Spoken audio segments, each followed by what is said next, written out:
Hello, j'espère que vous allez bien. Aujourd'hui, j'avais envie de vous faire un petit concept qui me trotte dans la tête depuis un moment. J'avais envie de vous parler de ces livres que j'aime tellement que j'aimerais les voir adaptés en série ou en film. C'est vrai qu'il y a des livres des fois qui ont des scènes tellement spectaculaires ou des décors tellement beaux qu'on aimerait peut-être voir ce que ça pourrait donner à l'écran. Et je suis sûre qu'on a tous déjà fait aller sur Pinterest ou même sur Instagram voir plein de fanart de nos personnages préférés.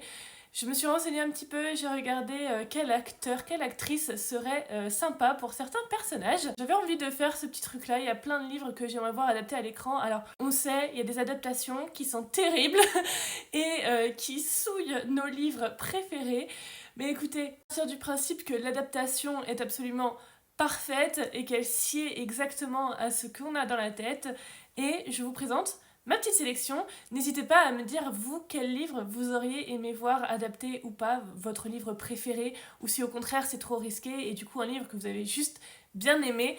Je vous laisse avec la sélection. Alors je vais commencer avec le livre qui m'a inspiré cette vidéo. Un livre que j'ai lu et quand j'étais dedans, je me suis dit, waouh, mais ça à l'écran, ça rendrait trop bien.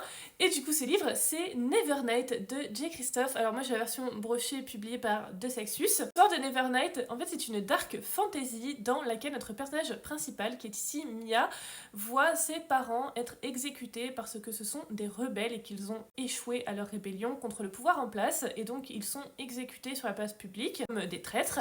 Et donc Mia a pour objectif de se venger. Elle va donc rejoindre une école d'assassins, la plus puissante de toutes, qui s'appelle l'Église Rouge, dans laquelle elle va se former pour ensuite pouvoir accomplir sa vengeance. Alors le pitch est très classique, je vous l'accorde, il n'y a rien d'original, seulement je pense que ces livres auraient une très belle adaptation parce que les décors déjà sont très beaux. Vous avez deux cartes ici, j'essaie de vous les montrer correctement. Donc ça c'est la carte du monde en général, mais vous avez aussi la carte de la ville la plus importante, de la capitale. Et en fait, l'inspiration de cet univers est italienne. On a l'impression d'être en Italie, et donc je ne peux pas m'empêcher de penser un peu à Port-Réal parce qu'il y a aussi beaucoup d'eau, et du coup j'imagine bien des toits rouges, vraiment ouais, vraiment Port-Réal, très joli, avec du coup ces différentes castes qui cohabitent, comme on peut voir un peu avec le Donjon Rouge, justement, toujours à Port-Réal dans Game of Thrones. Et on a le grand antagoniste de l'histoire qui est Skaeva, qui pète la classe, si je me souviens bien, dans le 2 et le 3, il est en toge et tout, et du coup ça fait vraiment cet effet, Italie, chaleur, dictateur romain et tout, enfin vraiment je m'y vois de fou. On a aussi le côté école du coup qui pour moi serait très sympa à suivre. Alors pas trop hein, justement, peut-être encore moins que dans Harry Potter justement. Mais vous savez donc voir certains cours, certains professeurs ont vraiment des caractères hyper marqués, que ce soit physique ou psychologique. Et du coup ça en fait des vraies personnalités hautes en couleur et très distinguées. Du coup je me dis que le casting serait vraiment très intéressant. Il y a Skaeva qui serait super charismatique là avec ce côté toge, empereur romain et tout, mais il y a aussi bah du coup Mia qui maîtrise les ombres, donc à mon avis sa magie serait quand même assez stylée à voir. Elle peut comme ça sauter d'ombre en ombre, pourquoi pas, mais en fait Mia a un compagnon qui s'appelle Gentilhomme, qui est un chat fait uniquement d'ombre. Je pense que ça serait super sympa de voir lui aussi à l'écran parce qu'il apporterait cette touche d'humour dont le film aurait besoin. Alors je vois pas une série, hein. Par contre pour ça je vois plutôt un film, peut-être une trilogie, voire même 4 livres, parce que le tome 3, 4 films pardon, parce que le tome 3 est assez dense, le dernier volume, et du coup j'imagine bien 4 films avec le 3 divisé en 2. Oui, moi j'ai tout dessiné déjà, hein. Que ce soit pendant les cours ou pendant le tome 2, il y a beaucoup de combats à l'épée avec de l'acier, enfin des armes tranchantes et contendantes. Du coup, j'imagine bien des combats un peu à la The Witcher. Je sais pas si vous avez regardé la série, mais quand Geralt bouge son épée, sa lame, etc., la lame fait du bruit, et il n'y a pas que le choc des lames entre elles, il y a aussi son épée à lui qui fait du bruit et tout. J'imagine ça exactement pour Nevernight. Je trouve que ça irait trop bien. Mia se bat en plus avec des stylets, donc des dagues qui sont assez courtes. Et du coup, j'imagine vraiment des chorégraphies, des trucs comme ça. Ce serait super. Fin absolument spectaculaire avec le 4e film, bien sûr, donc avec le tome 3. Justement, le combat final épique, presque divin, qui en mettrait plein la vue. Clairement, il nous faudrait du 4K. Et vous me donnez ça avec une bande-son faite par Hans Zimmer. Et alors là, je signe tous les jours. Je ne pouvais pas faire cette vidéo et ne pas citer ACOTAR, bien sûr, une série que j'adore et qui pour moi a énormément de potentiel, tout simplement parce que les décors, à mon avis, seraient magnifiques. Dans ACOTAR, vous avez plusieurs cours. Vous avez nuit, jour, printemps, été, automne, hiver, et je crois qu'il y a l'aube et le crépuscule, je sais plus, qui du coup sont très clichés. La cour du printemps, donc celle de Tamlin qu'on découvre dans ce premier tome, c'est vraiment hyper fleuri, très joli, de grands espaces verts, un lac absolument magnifique dans lequel il se baigne, des beaux châteaux, des dorures, voilà, ça ressemble à ça. C'est simple, imaginez la cour du printemps dans votre tête, imaginez à quoi ressemble le printemps, voir des fleurs de toutes les couleurs, bah voilà, c'est ça la cour du printemps. La cour de l'hiver, c'est pareil, de la neige, de la glace partout, enfin voilà, c'est très cliché, mais je pense que ça ferait des décors absolument magnifiques. Même le bureau de Tamlin, pour celles et ceux qui ont lu le premier tome, ou même la suite, vous savez que dans le bureau de Tamlin, il se passe plein de choses, enfin c'est quand même une pièce assez importante dans l'histoire. On a beaucoup de scènes aussi hyper importantes pour la psychologie des personnages qui se passe avec Feyre. Donc je pense que ça pourrait être une très belle pièce, à mon avis, ça ferait partie d'un des décors absolument sublimes. Il y a des événements aussi, alors pas que dans le premier tome, hein, mais dans les autres aussi, je pense qu'il serait très très beau à voir à l'écran, que ce soit des scènes épiques ou tout simplement des événements marquants. Je pense notamment à Calanmai, qui serait pas l'événement le plus fun du monde, mais à mon avis ça doit être assez joli avec les flammes, etc., le vin des faées et tout. Je pense qu'il y aurait ce côté un peu festif qui serait sympa à voir. Dans le tome 2 ou 3, dans le tome 3 je crois, il y a un sauvetage absolument génial sur la glace. Vraiment, moi j'ai la scène dans la tête, vous n'imaginez même pas. Ils arrivent comme ça avec leurs grandes ailes, se posent sur la glace se fracasse, leurs siphons, donc leurs pierres magiques accrochées à leurs armures, brillent de mille feux. Enfin, c'est très très beau, j'imagine à fond cette scène. J'ai même la musique. La musique de ACOTAR pour moi, c'est Elastic Heart de Sia. À chaque fois que j'entends cette musique, j'ai envie de relire ACOTAR, principalement à cause de cette scène en plus. Donc voilà, je pense que ça serait une jolie scène à voir à l'écran. Bien sûr, Velaris serait absolument magnifique, et la pluie des étoiles filantes de Velaris, à mon avis, serait très jolie. Au-delà des décors, je pense qu'il y a des maquillages qui seraient très très beaux à voir aussi. Parce que vous n'avez pas que le côté romance et bad boy, vous avez aussi des créatures magiques qui existent, qu'elles soient alliées ou ennemies. Et je pense que le maquillage pourrait être absolument incroyable. Ça serait un super boulot de costume, je pense aussi. Mais par exemple, des personnages comme le Suriel, qui font partie presque des personnages secondaires du livre, c'est pas que une créature dans le livre, il a vraiment une personnalité à part entière, et les fans de ACOTAR considèrent tous, je pense, le Suriel comme un personnage à part entière. Du coup, j'adorerais voir quelqu'un jouer le Suriel. À mon avis, le maquillage serait terrible. Le Suriel ressemble à ça, si jamais vous parle pas du tout. Et en fait, je pense qu'il y a beaucoup à faire, ça pourrait être super sympa. Il y a d'autres créatures, hein. Il y a la Thor, qui est une créature ailée de cauchemar absolument horrible, des nagas, etc. Et je pense que du coup, on aurait un joli bestiaire, de très beaux maquillages, de très beaux costumes aussi. Ça promet de belles choses visuelles en tout cas. J'imagine cette saga plutôt en film qu'en série, parce que je pense que la série couperait trop l'action. Et du coup, à mon avis, on serait pas assez impliqué. Alors qu'un film, vous voyez, moi je me vois bien me faire des marathons de films ACOTAR tous les ans, exactement comme je fais avec Le Seigneur des Anneaux. Le Seigneur des Anneaux, je le regarde une fois par an, tout entier en version longue. Bah voilà, je pense que je ferais pareil. Je vois bien des scènes très très épiques, notamment avec celui-ci où à la fin il y a des épreuves. Feyre est confrontée à 3 ou 4 épreuves, je sais plus, peut-être 3, qui impliquent des créatures magiques, de l'épicness, etc. Donc il se passerait quand même quelque chose avec ce tome 1. On a une antagoniste qui pèterait la classe. Donc on a cette Amaranta qui est absolument horrible dans le premier tome. Et franchement, moi je verrais trop Charlize Theron, En Amaranta, mettez-lui une perruque rousse et on y va. J'aimerais trop, ce serait super. Après, j'ai tellement d'affection pour cette saga que j'ai un petit peu peur. Il y a eu des rumeurs comme quoi ce serait adapté en film, en série, etc. Il n'y a rien d'annoncé pour l'instant, pour mon plus grand malheur, mais j'ai espoir, voilà, de voir qu'un jour ça va exister. Sinon, pour changer un peu, je vous propose une potentielle adaptation en série.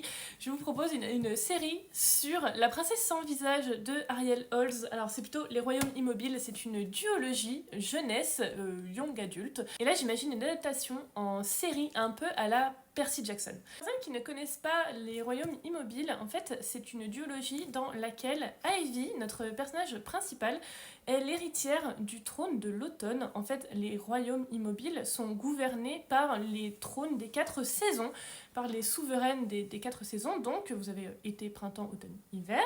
Du coup, il va y avoir un tournoi, une compétition pour élire la prochaine héritière du trône de l'automne.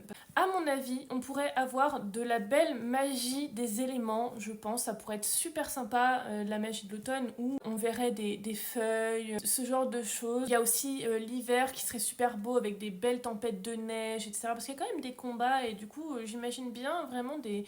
Je sais pas, de la magie comme ça qui fait un peu rêver, qui rappelle les dessins animés de notre enfance. Je pense que ça ferait une bonne série parce que le premier tome, surtout, alors il est court, hein, mais je pense qu'il y a matière à faire quelque chose quand même parce que là-dedans, du coup, on a le tournoi et on va avoir les épreuves et ces moments où les prétendantes sont ensemble, se rencontrent, se parlent.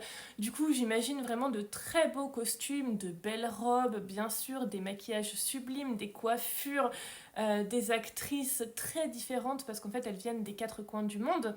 Donc forcément, il faudrait une diversité d'actrices et de comédiennes qui serait à mon avis très belle à voir à l'écran. Du coup, forcément, il y aurait les épreuves, ça apporterait beaucoup de rythme, que ce soit en épisode, de la tension, etc. On voyage beaucoup aussi. La carte ressemble à ceci. Donc en fait, on voyage vraiment, hein, on profite vraiment des 4 saisons dans la carte. Et du coup, à mon avis, ce serait super beau visuellement, voilà. Et bien sûr, il y aurait une deuxième saison sur le règne des chimères sur le tome 2 avec l'antagoniste qui est ici, qui a de la magie assez spectaculaire, je trouve. Et en fait, elle utilise les éléments du décor, elle utilise du paysage, etc. pour faire le mal. Franchement, je trouve ça plutôt stylé. Ce ferait, à mon avis, une petite série Netflix bien sympa à binger, voilà. On revient dans le côté adulte du coup du visionnage et là vraiment j'ai choisi une série que j'adorerais vraiment voir, mais je pense que ce serait une super série. Je ne le vois pas trop en film, je pense que c'est une série parce qu'il y a trop de volume. C'est Bonne Season, voilà. C'est une dystopie qui se passe dans un Londres très différent de celui qu'on connaît, avec de la magie, de très beaux décors. Enfin, Bonne Season, beaucoup de potentiel. Un univers un petit peu complexe, Bonne Season, mais je vais essayer de vous résumer en très grandes lignes. On se trouve en 2059 dans le Sion Londres. Vous avez tout le côté de la surface qui est dirigé par un gouvernement totalitaire qui interdit la magie des clairvoyants, donc des gens qui peuvent contrôler les esprits, les rêves, etc.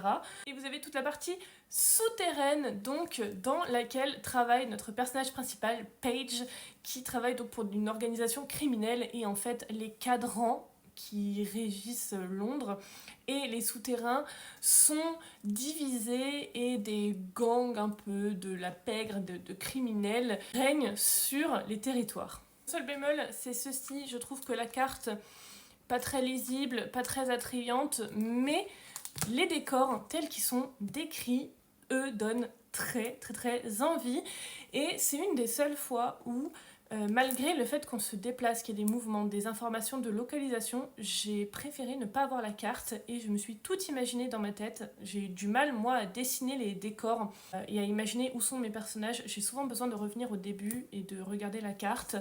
Ou alors, des fois, c'est vrai que je mets carrément de fan art parce que c'est vrai que mon cerveau a du mal à dessiner en fait les décors dans ma tête.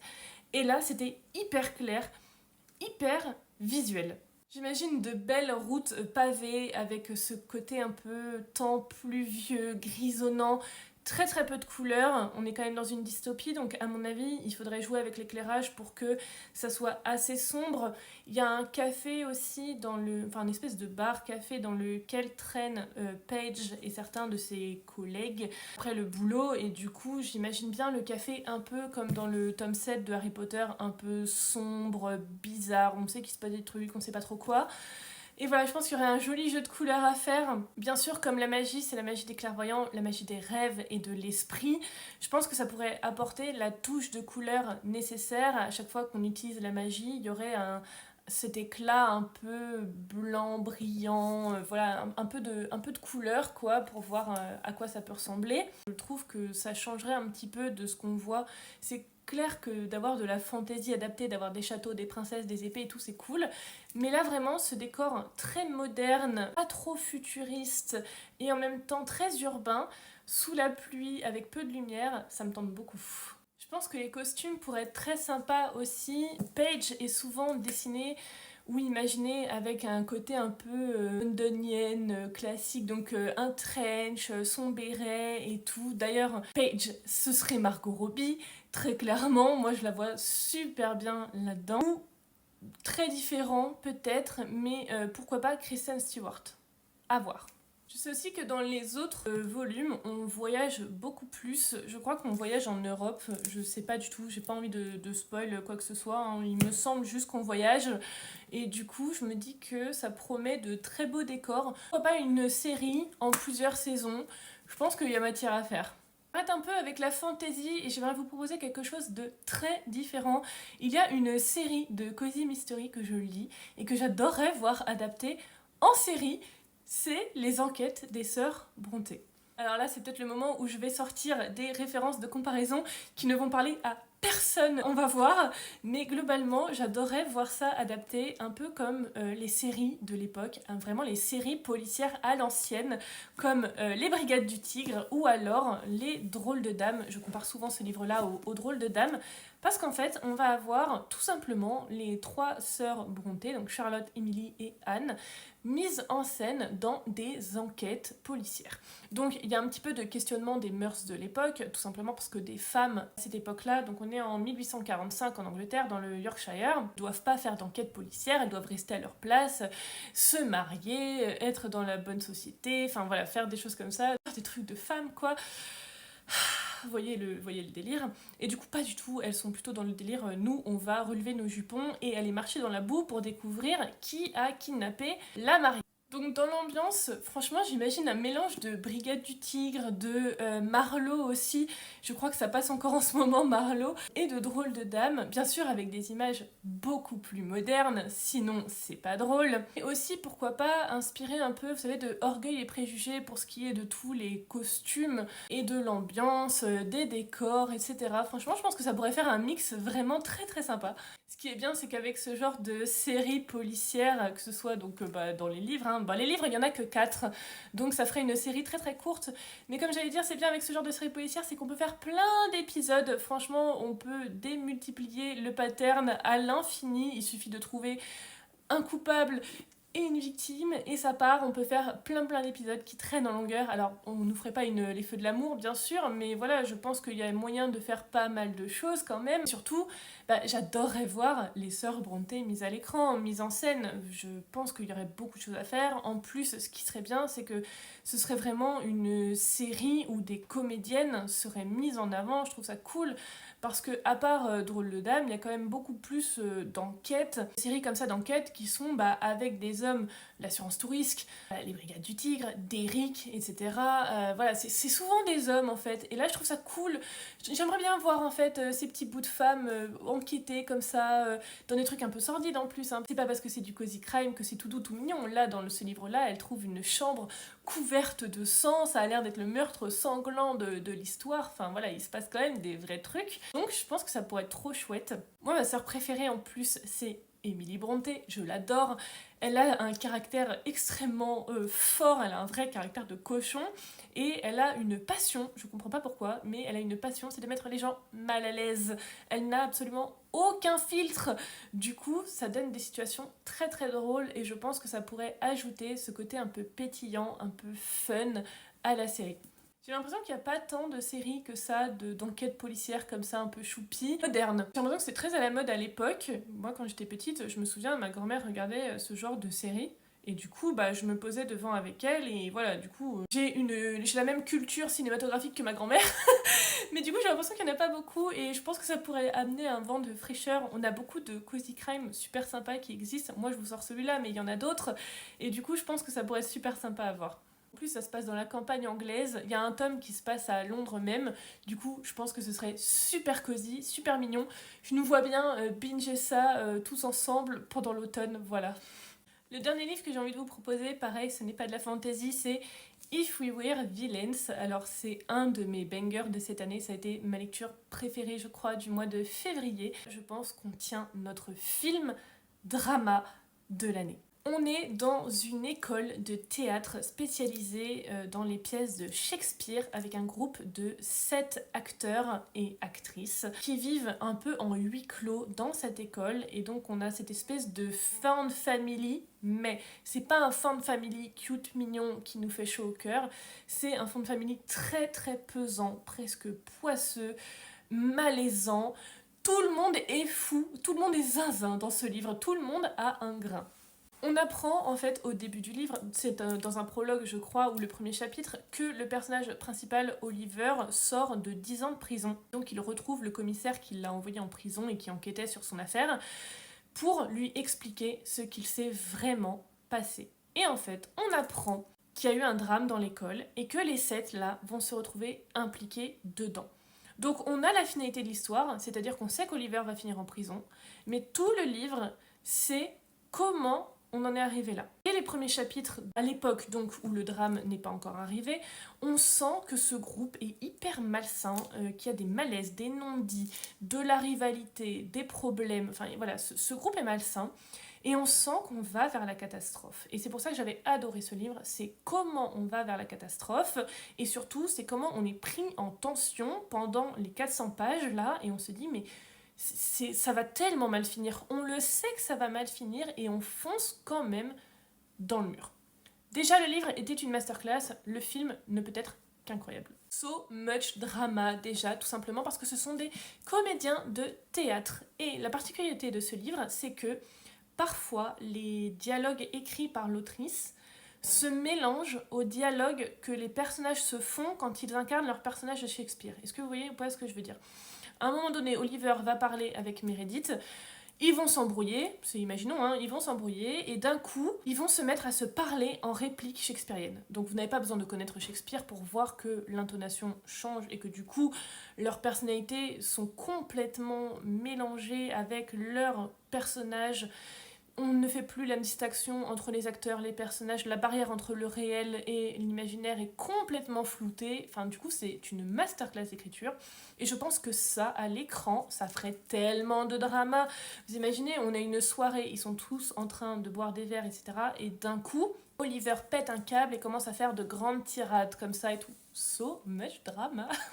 Pareil, j'imagine des décors très sombres, très poisseux pour ce film-là. Du coup, l'école, cette ambiance un peu Dark Academia, vous voyez, avec très peu de lumière, cette ambiance un peu élitiste parce que l'école coûte très très cher. Il y a aussi un marécage à un moment donné dans le livre qui va avoir une importance absolument cruciale pour l'histoire.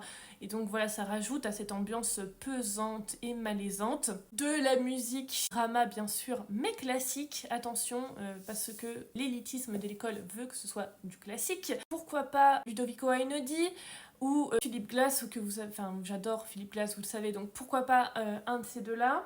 Et sinon, bien sûr, j'imagine, pas des acteurs pour mes personnages préférés de ce livre, mais pourquoi pas des comédiens de théâtre. En fait, je trouve qu'il y a quand même une petite différence de jeu, très souvent, entre les acteurs qui donc ont été acteurs toute leur vie et les comédiens de théâtre qui ont fait leur classe sur les planches. Quand je regarde des films ou des séries, quand je me rends compte que j'aime bien un acteur, c'est souvent quelqu'un qui a d'abord fait de la comédie et ensuite qui a fait des films.